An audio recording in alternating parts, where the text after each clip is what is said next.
Yo, what's going on, guys? Winner Kills here, and welcome to a brand new test hand video for Speedroids. Very excited to bring you guys this one because we now have some new cards to be able to work with. We have E-Telly at 3 thanks to the new Forbidden and Limited list, so I've been testing the E-Telly package again.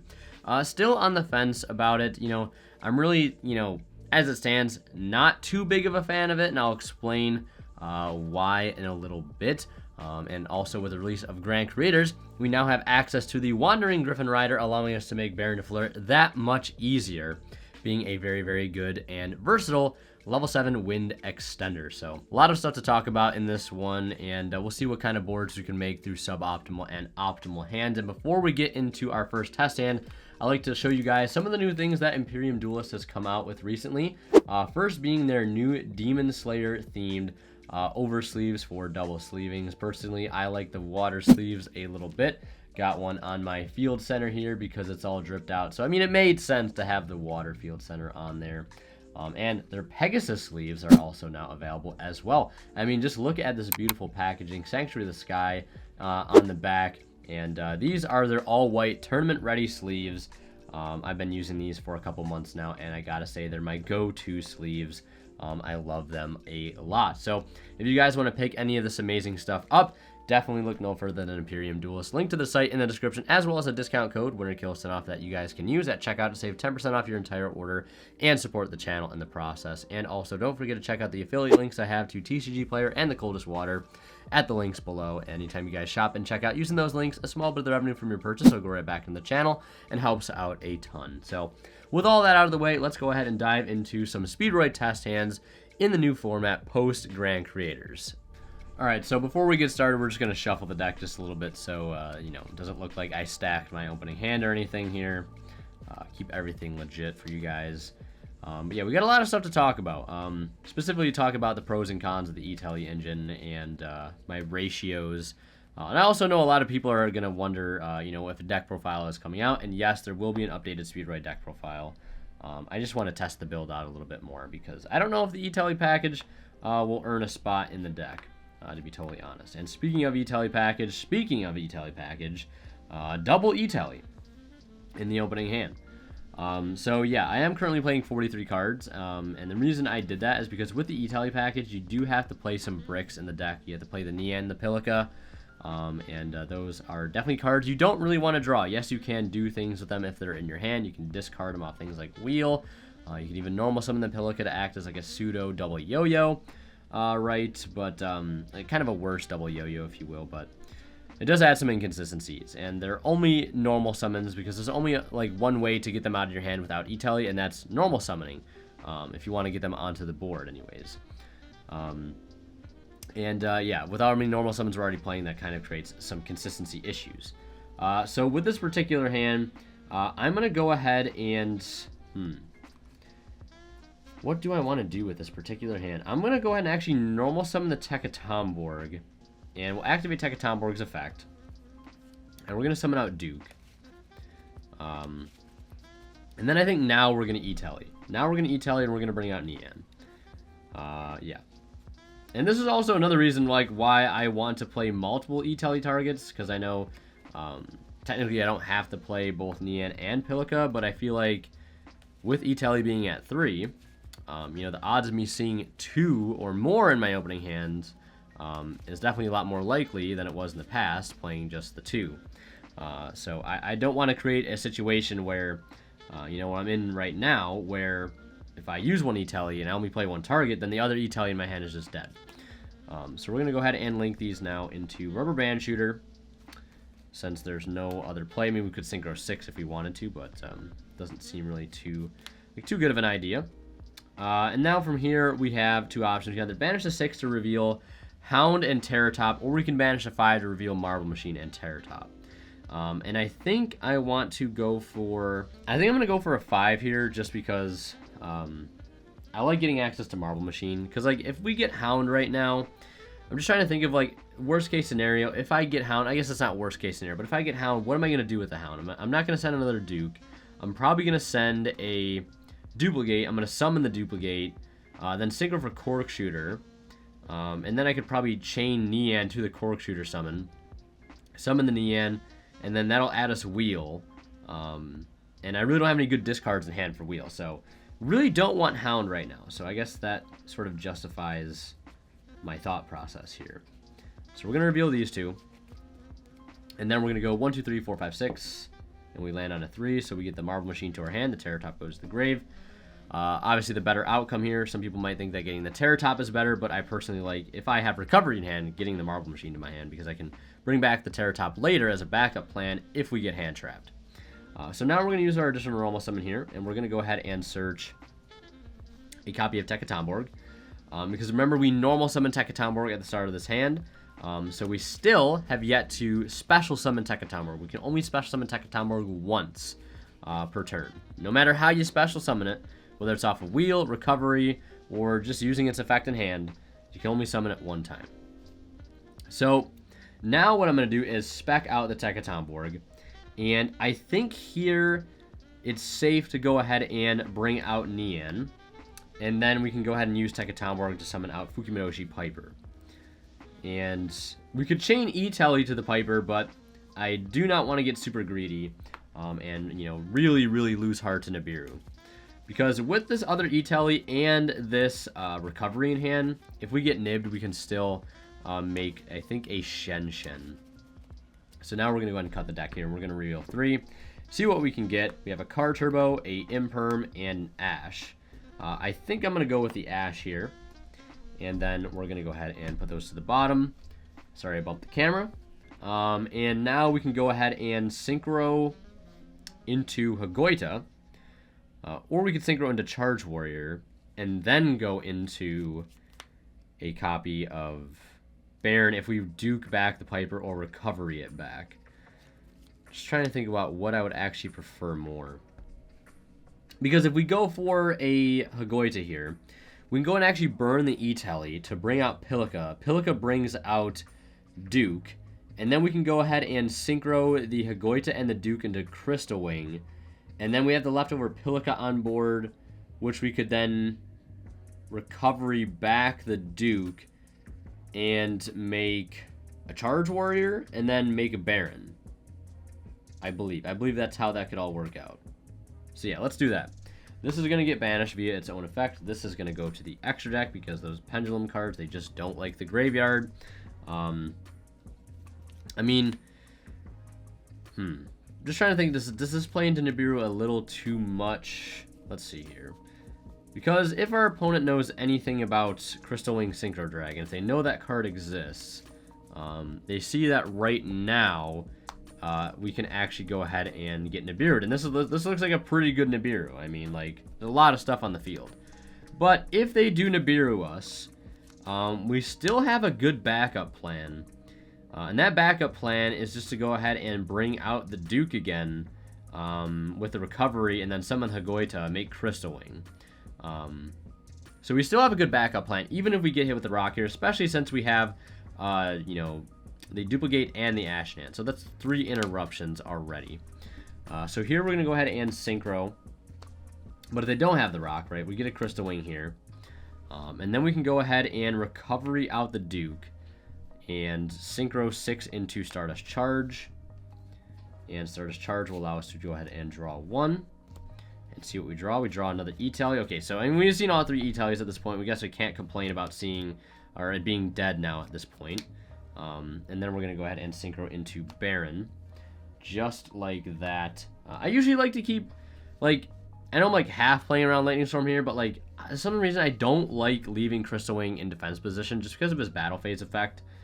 Just makes him that much more difficult to get over here. And actually, we still haven't used Hagoita's Graveyard effect, so we can go ahead and Duke now, bring out the Piper, and then bring out Hagoita. And then actually make a Shen. So we now have Baron, Shen, Crystal Wing with set Duplicate and Ash in hand. Now, if I was playing E-Telly, we could set the playing Ghost Ogre, sorry. If I was playing Ghost Ogre, we could actually E-Telly out the Ghost Ogre, and that would be 1, 2. Well, this is not technically an interruption, I guess. 1, 2, 3, 4, 5 interruptions. Technically 6 if you want to count the Shen, but he doesn't typically like interrupt you at any given point. He's just kind of there being an inconvenience. So yeah, that's it for that test hand. Yeah, so like that's the upside of the E-Tally package, right? It's really, really good. But my biggest gripe, and I always say this, like I feel like consistency definitely is king. Although, and I've also said this too, when you add something like, you know, for example, this E-Tally package into the deck, it definitely raises the ceiling of the deck, as you can see, because there was a lot of cool plays we could make there that without the E-Tally package, we really wouldn't be able to make otherwise. So the ceiling is without a doubt raised, but oftentimes it comes at the cost of consistency. You know, we see this in the past with decks like, well, I guess you could say decks like Pepe. You know, you had the Brilliant Fusion engine. You could either play your deck with Brilliant Fusion or not. The question was, did you want to add the brick in? But like adding the brick in meant that you raised your ceiling by a great deal. Or going back and looking at like decks that I played, like Mech Knights with Ib the World Challenge Justiciar. You played the Draconet engine, and obviously the card you summoned off Draconet was a brick, but it came at the cost of raising your ceiling at the cost of consistency. So this is one of those moments I feel like, you know, there's a consistency and ceiling trade-off. But the other thing, you know, that takes into effect here is like modern day Yu-Gi-Oh! Is kind of playing a role here and what we can and can't do, or what we should and shouldn't do.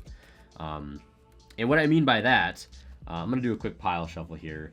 And what I mean by that is I have to play less going second cards right now, so I'm only playing 9 going second cards. Because I did have to cut out some hand traps to fit 5 cards in, because it is kind of a big package for just being a small engine. So I'm only playing 3 Nibiru, 3 Ash, and 3 Imperm. So, like, there's a trade-off there in terms of, you know, losing die roll. Like, making the deck more dice roll dependent or making it more dice roll independent, right? And being more dice roll independent is very important. So there's a couple factors at play here. And I'm personally still figuring out what I value more. I don't like losing die roll, or well, wanting to win die roll, I guess. I don't like relying on it. And playing more hand traps is definitely helpful in, you know, not caring so much about the die roll. So opening hands here, we have dice, Ash, recovery, marble machine, and an E-Tally. So pretty okay hand here. Seeing the E-Tally again is very, very nice. You know, I could go down to 40 cards to see E-Tally even more, but then I'm going to see things like Red Eye Dice, Nian, Pilica, way, way more. So here we're obviously going to start with the Marble Machine, and yeah, hope that they don't Ghost Ogre it or Gamma it, because that would be really rough. Not even going to lie. So we can add the Car Turbo here, and we could E-Tally too right now instead of burning our Car Turbo. So that's another thing. The E-Tally can help like kind of save your really good extenders to let you get into things like Rubber Band Shooter. So I'm gonna E-Tally, and the only thing that sucks now is I like going for Pilica a lot more. Like I'm personally becoming more of a fan of Pilica than I am Nian. But you know, Nian is pretty good here. It's just a body that we can get to the grave by extending into Rubber Band Shooter. The one thing I don't like about Nian, though, is it does conflict, especially since we're playing things like Duplicate and Red Eye Die now in this build. You know, sometimes resolving Nian's Graveyard effect can kind of, like, prevent you from using those actual effects. So now we're going to go for the Rubber Band Shooter here, and, do I want to banish a 6 or do I want to banish a 5? That is the real question. What benefit do I get of getting Hound? We're going to ask ourselves this question again. We could send a Duke, which is nice. That allows us to get Piper off of a Terror Top later on. What do I want to send here? Well, we already started with Marble Machine, so I guess that makes the decision for me. So we're going to go ahead and banish a Juju. Sorry, I've just wasted some time there actually trying to think about why I'd want to go for a 5 or a 6, even though we already used our boy Marble Machine. So 1, 2, 3 Hound, 4, 5, 6 Terror Top, and we get the Hound. And Terror Top going to the graveyard. He loves going to the graveyard, but that's completely fine with me because every time he's done so, he's made sure we had a recovery, and that's fine. So we're going to go ahead and cut the deck here. I know people don't like when I shuffle too much in between searching and stuff, so I'll try to keep that to a minimum. We're additional normal summon here into the Hound, activating Hound here. Now we can send Duke, but we can also send Duplicate to go for Cork Shooter to get Wheel. And that leads us to the Cork Shooter on field. without any non-tuners. Only non-tuner would be the Terratop, which we'd have to burn recovery for. So I'm not going to go for that. I'm going to go for the Duke here. Because we have the dice in hand, so, you know, we could technically just make Cork Shooter with dice and actually use the revive effect instead of trying to go for the search effect. So now at this point, we could also have used the Neon here, but if we want to use dice, we can't use Neon yet. This is something we have to keep in mind. That's something we have to keep in mind here. So at this point, I think what I'm going to go ahead and do is Duke out the dice, and then we're going to make this a level 2, and we're going to Synchro 3 here into Cork Shooter. And then we're going to use Cork Shooter's effect to go ahead and revive the dice and the Hound. And we're going to go ahead and use the dice here on the Hound to make it a level 4. Because right now I just want to basically force my opponents into Nibiru us if they haven't already. And there's other things we could have done first, but I want to force the Nibiru. So then we're going to go ahead and Synchro into Crystal Wing. Just like that. And now we're free to use Neon at this point. Because I don't think we're going to be bringing back dice. At least I don't plan on doing that.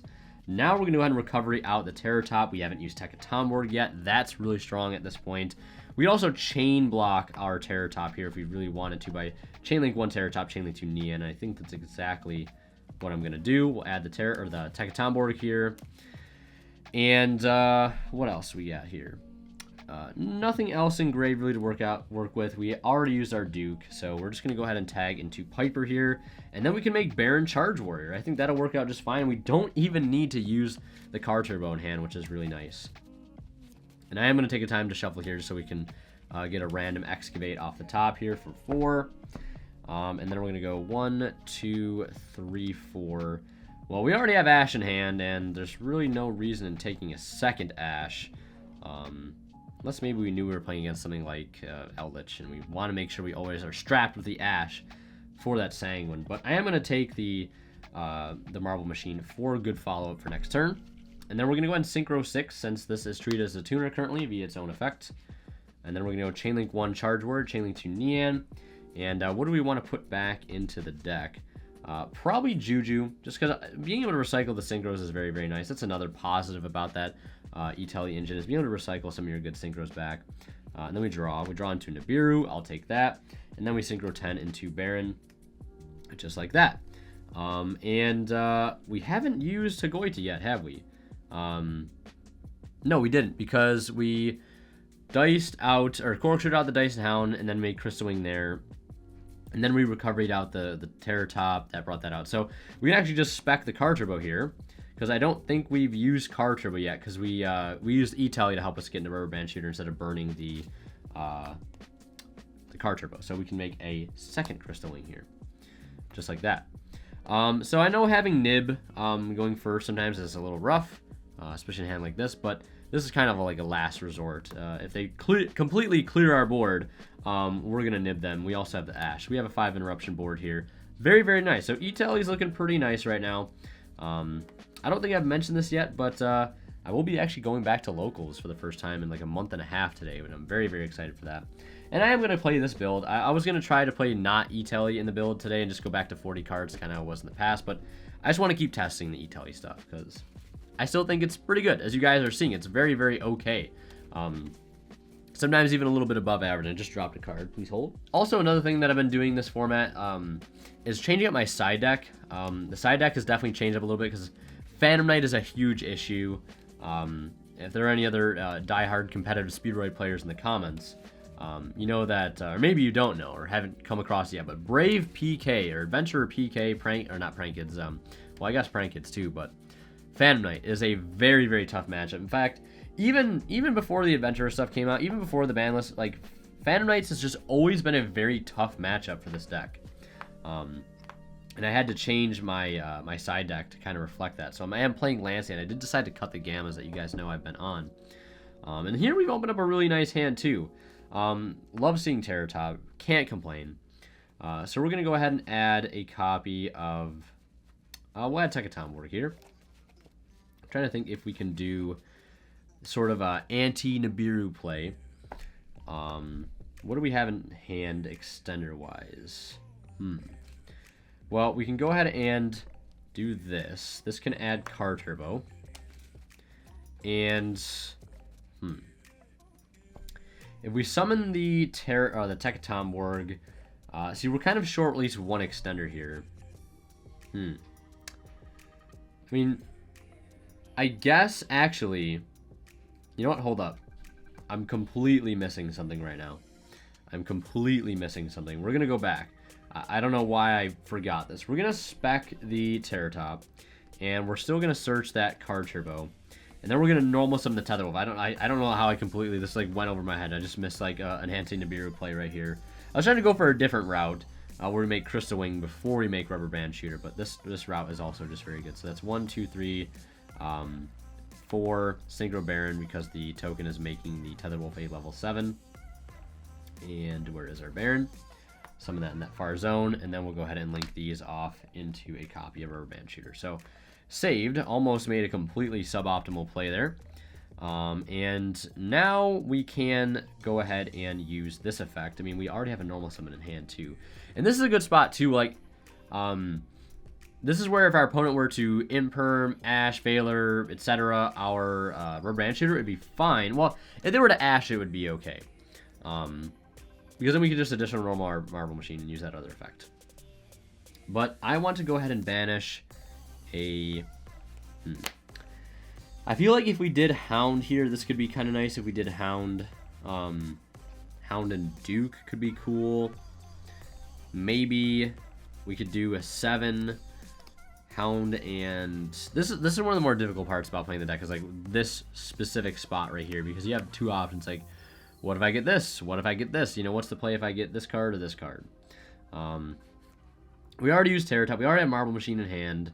Because, like, I definitely want to try to get Hound, but, like, we don't need to worry about getting Marble Machine because we already have it in hand. So I guess what we could do is go for a Duke. We can go Hound and Duke, I think.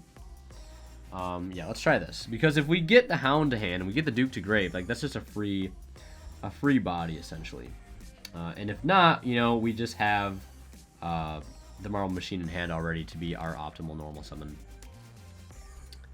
So we're going to go ahead and roll here. 1, 2, 3 Duke, 4, 5, 6 Hound. And so we do get the Hound. We get lucky here. And then from here, we're going to go ahead and actually normal summon the Marble Machine. And we're going to go ahead and add Tekatomborg. And the reason I'm doing this is for Hagoita access. But I guess also Shen Stardust Charge access too. It being a level 2 is kind of important. So we're going to summon this, and then we're going to go for Piper. You don't have to Piper. So I feel like sometimes I tunnel vision on Piper a little too much. I don't know if you guys get that feeling as well. But like sometimes in some hands, like it just feels bad not going for Piper and trying to go for that big Excavate. And I think 3 here is probably going to be the most we could do. I mean, we could have duked out the car first and then done it for an extra Excavate, but I think we're good for now. And then we're going to reveal 3. All right, I guess we'll take a Tekatomborg for next turn. And now we're going to go ahead and Synchro 6 into a Charge Warrior. And, yep, we're going to draw a card. We draw into a Nibiru. I was like, there's a hand trap. Out time. And then we're going to Duke out the Card Turbo that's in our grave to go ahead and make a Shen. Just like that. So that is our end board. Baron Shen set duplicate with Ash Nib in hand, with Hound and Tekatomborg in hand for follow-up. And we have Card Turbo in grave too. So I guess the other thing to think of is, like, what if we got the Duke to our hand? What changes if we get Duke to our hand? I guess if we get the Duke to our hand, we still normal summon the Marble Machine. And then we still add Tekatomborg, we tag for Duke, and then we make Hagoita, and then Duke out Card Turbo, make Crystal Wing. And we still have Ash and the duplicate in hand, I believe, because we drew the nib off the Charge Warrior. Yeah. I think that's what would happen. Yeah, so we'd make Crystal Wing instead of Shen, because I know some people want to know probably like, oh, what happens if you don't get super lucky and you get the free Duke to the grave? So yeah, that's probably what would happen. All right. Yeah, let's go ahead and reset the deck here and do another test hand. And also on a side note, I know this deck can seem a little overwhelming, but believe me, even I'm still playing the deck and I feel like I still don't play it optimally, and I'm still learning. So if you don't think you're playing this deck to the best of the ability, or you know, you don't think you're that good with it, don't feel too bad. It just takes a lot of time because, you know, even I'm not perfect and still make mistakes. So let's go ahead and shuffle the deck up here and do one last test hand. All right, deck has been fully pile shuffled. Let's go ahead and draw into our last test hand here. And Pilica and Nian have been pretty nice to us so far in this video, which is good. They haven't been breaking us, which is nice. Let's see if I spoke too soon, though. E-Telly, Duke, Marble Machine, not Speak of the Devil, and a copy of Nian. So, yeah, this is a hand. No Wandering Griffin Rider so far, but I think a lot of people already know, you know, how Wandering Griffin Rider works already. I mean, I guess there's not a lot of time in this video anyways, so. Yeah, with this particular hand here, all right, so yeah, Speak of the Devil, and he will appear. So what do I want to do with this hand? It's very tempting to normal summon Hound and go duplicate into Corkscrewder and try to get to Wheel and then press on from there. I like that idea quite a bit. So I'm going to go for that. Yeah, we're going to normal summon Hound here. And luckily, I mean, we have E-Telly if this gets stopped. Alright, so with this particular hand, we obviously can start with either the Marble Machine or the Hound, but I like going for Hound here just because we have two really good discard targets for Wheel, which Hound can get us direct access to via Corkscrewder. So we're going to go ahead and dump the duplicate, and we're going to go ahead and activate the duplicate effect on the Hound, and then go ahead and synchro into Corkscrewder. Also, just had a random thought, but the Speedroid guide is going to be updated, so be on the lookout for an updated masterclass Speedroid video at some point in the future. Don't have a set date for it right now, but it is going to be in the works. So here we have the option with the Wheel to either discard the Nian or the Duke. But right now I'm actually not going to fire off the Wheel because I would like to... Well, see, the thing is I wanted to go for Pilica right now, but summoning Pilica would mean we don't get any value. So I'm actually just going to go for activating Wheel, pitching Duke. As much as I would like to pitch the Nian, I think pitching Duke probably just makes more sense. We're going to roll a 6. That's a huge roll. Like, actually insane huge roll. Like, that's really, really good. We're going to summon out a copy of Car Turbo. And we're going to summon out... What do I want to go for here? Like, I mean, even right now, we could just, like, go for a very early Baron with Charge Warrior, but I just don't think that's entirely worth it. Yeah, I guess we'll go for... the Hound here. This is fine, I guess. Or do I want a level 2 in play? And see, the reason I don't want to summon a 4 out of the deck is because I want to be able to Tekka Tomborg out the Fukimodoshi Piper, and if it is in the deck, or not in the deck, then we can't do that. So we're going to go ahead and get rid of these two. We're going to go for Rubber Band Shooter, and we're going to go ahead and banish a 5 here. I know this for a fact. We're banishing a 5. And we're going to reveal a copy of Marble Machine and trusty old Terratop. 1, 2, 3, 4, 5, 6. Let's see what we get. We get the 5, so Terratop not going to the graveyard for this time. And let's see. We have E-Telly, Nian in hand still. So we can go ahead and normal summon additional normal to Terratop, activate its effect. And we're going to go ahead and get Tekka Tomborg. See, I feel like I probably should be getting Interruption out here as soon as possible. And I'm just trying to think about how to do that in the best way possible. So we're going to spec out this. And we're going to go for... I guess this works too. Yeah, this should work just fine. Because we can get to Baron and Charge Warrior. So we can basically get our draw 2 into Baron. And then from there we can make more plays. The only problem is we don't have access to Goita. That's my biggest gripe, I guess, is we don't have a Goita access. And I find in some hands it's very, you know, finicky whether or not you're going to get access to it. So we're going to go ahead and reveal the 3 off the top. Ooh, those are pretty good. I think I'm going to go with the Imperm here instead of the Nibiru. And then we're going to synchro 6 into Charge Warrior. Just like that. We'll draw another card. Alright, well, I guess we get the Nibiru. I'm going to just check I put the other Nibiru back to the bottom of the deck there. Yeah, so we get both anyways. And, I mean, if our opponent Nibiru is here, what is our backup plan? Because I know some people are probably wondering that. What's our backup plan if our opponent Nibiru is here? if our opponent Nibiru is here, we can activate E-Tally to bring out Pilica. Pilica can bring out a copy of Car Turbo. Or actually, if our opponent nibs here, we can E-Tally out Pilica. Pilica brings out Car Turbo. And then we Duke out Piper, make Juju, make Baron. So we can still make Baron even if they nib us here. Or we can make a Shen too. So we're going to make our Baron, put it in defense, and then we're going to E-Tally here. This is going to give us a lot of gas to be able to bring out the Pilica. And go ahead and basically get a nice little revive effect. Activate Pilica's effect here.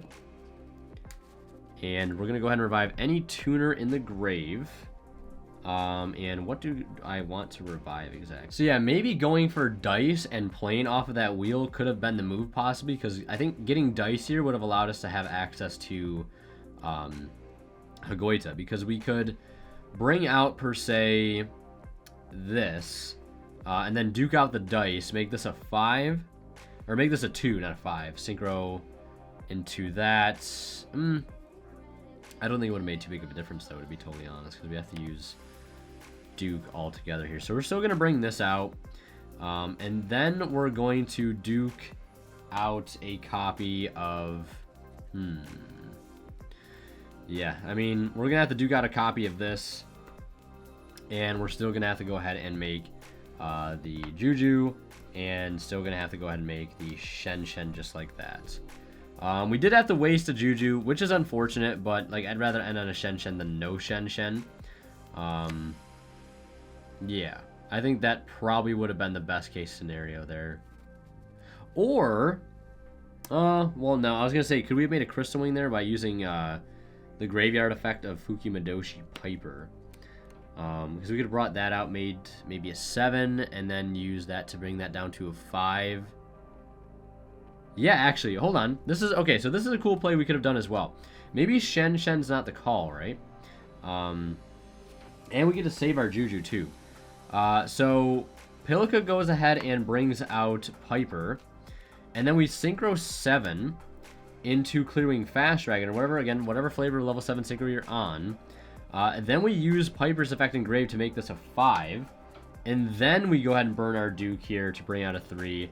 This is a 5, this is a 3, and then we make Crystal Wing that way. So we can either make Shen there, and this would go to the extra deck. Shen or Crystal Wing there with Alpha Piper. So that's really cool. I like that a lot, actually.